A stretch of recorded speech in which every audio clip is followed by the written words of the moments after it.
मेरे ख्याल से गिफ्ट निफ्टी पस्ट पढ़ना तो खैर अपने रीजन है। यूएस के हैंडओवर से कोई कंप्लेंट नहीं है।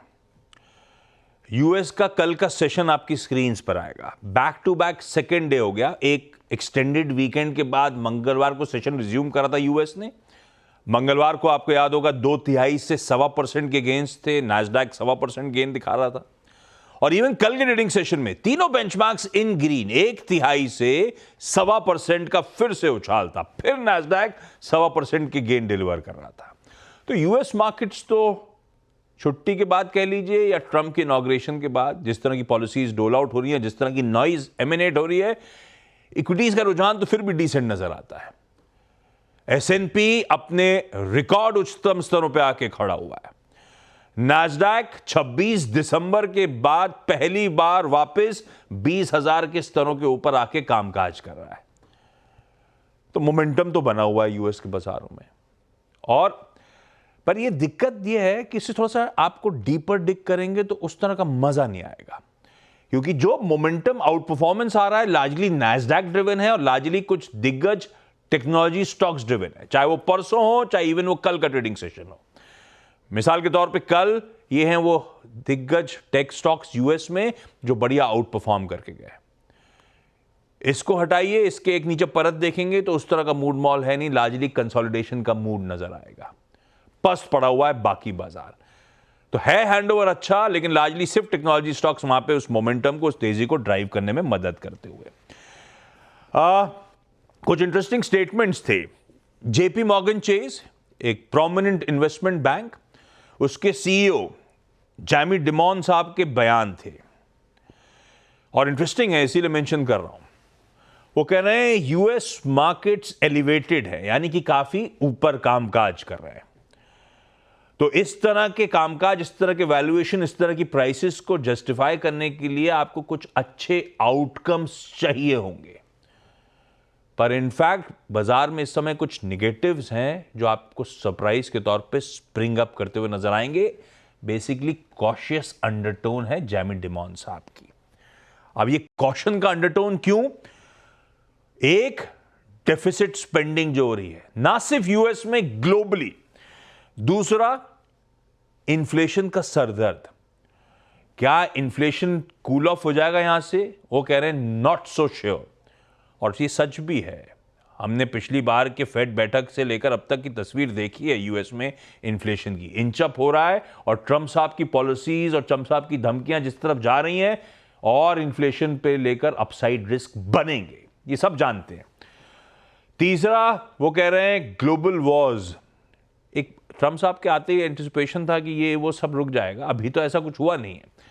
तो ग्लोबल वॉर्स का इंपैक्ट जो होगा, ये सब इस समय निगलिंग वरीज हैं और इसीलिए जैमी डिमॉन जैसे दिग्गज निवेशक, मार्केट वेटरन्स कॉशियस होते हुए इस समय यूएस के बाजारों पे। ऐसे ही एक यूएस में ब्रोकरेज फर्म है मिलर तबाक एसेट मैनेजमेंट कंपनी। उसका कहना है रैली के फर्दर लेग्स हो सकते हैं यूएस में, पर कंडीशन सुनेंगे तो आप समझ जाएंगे वो भी एक्चुअली कॉशियस ही बात कर रहे हैं। वो कर रहे हैं फर्दर लेग्स होंगे इफ अर्निंग्स आर गुड। और अर्निंग्स गुड से मतलब है ना सिर्फ बीटिंग एस्टिमेट से काम नहीं चलेगा, आपको उससे कहीं ज्यादा परफॉर्म करके दिखाना पड़ेगा। तो आस्क बड़ा ऊपर है यूएस में इस क्वार्टरली नंबर्स से और वो मुश्किल होगा, इसीलिए थोड़ा सा कंसर्न्स हैं। आपको प्रिंट अच्छा दिख रहा है यूएस का हैंडओवर का, पर इंटरनल्स वहां पे भी थोड़े से क्वेश्चन मार्क लगे हैं, ये ध्यान रखिएगा। US market Fairlie actually richly valued है। हाँ, दूसरी तरफ हमारे लिए अच्छा, इस बीच यील्ड्स और डॉलर इंडेक्स ओवरनाइट दोनों इंच्ड अप हैं। ये उभरते बाजारों के लिए कंसर्न है, एशिया के लिए कंसर्न है, इसलिए शायद गिफ्ट निफ्टी पल्स भी दिख रहा है आपको। तो इंटरनल्स उतना मजा नहीं आया। दूसरी तरफ बाकी asset classes, Brent cool off हो रहा है और सोना इंच अप कर रहा है। Back to back fifth straight trading session है जब क्रूड कूल ऑफ हो रहा है। कल सुबह जब हम लोग बातचीत कर रहे थे उस समय क्रूड था, ब्रेंट था 79.5 पे। आज सुबह का ब्रेंट स्क्रीन, ब्रेंट दिखाइए तो आप गोल्ड दिखा रहे हैं 78.75 के आसपास कूल ऑफ हुआ है। पांचवा स्ट्रेट सेशन था और सोना उसके सामने 2765 पे खड़ा है। इंच अप होता हुआ नजर आ रहा है। कलर आज के बीच में $40-50 के आसपास का और इंच अप था, अब थोड़ा सा कूल ऑफ हुआ है, लेकिन अभी भी कल से ऊपर सोना कामकाज कर रहा है। वजह सिर्फ यह है ट्रंप की पॉलिसीज का ब्रेंट पे असर पड़ रहा है, ट्रंप की अनसर्टेनिटीज का सोने पे असर पड़ रहा है। अब किसी को क्लैरिटी नहीं है। ट्रंप साहब लगातार धमकी दे रहे हैं, कुछ स्टेप्स उठाए हैं, 1 फरवरी को ये कर दूंगा, वो कर दूंगा, कनाडा मैक्सिको के साथ चाइना का भी नाम ले लूंगा, टैरिफ हाइक करूंगा। ये अनसर्टेनिटी लेकर आ रहा है। किसी को नहीं पता किस तरह की एनर्जी की डिमांड होगी आगे चलते हुए इन सब कदमों के बीच में, किस तरह की इकोनॉमिक्स प्ले आउट होती हुई नजर आएगी, किस तरह के सैंक्शंस इंपोज होते हुए नजर आएंगे। और इसीलिए क्रूड इन सब के बीच में कूल ऑफ हो रहा है। प्लस वो वैसे ही कह रहे हैं कि हम गोल्ड, ब्लैक गोल्ड मानते हैं ब्रेंट को, और ज्यादा एक्सप्लोरेशन एक्टिविटीज पिकअप होंगी। ये सब हावी पड़ रहा है। आपने पूछा था सोना क्यों इंचअप कर रहा है, इन्हीं अनसर्टेनिटीज के चलते सोने की चमक बढ़ रही है, इसीलिए सोना लगातार इंचअप करता हुआ आपको नजर आ रहा है। तो ये है सारी थोड़ा सा अनसर्टेन एनवायरनमेंट है ही है। धमकियां दी हैं, अगर वो इंक में साइन कर दिया तो मामला गड़बड़ाएगा।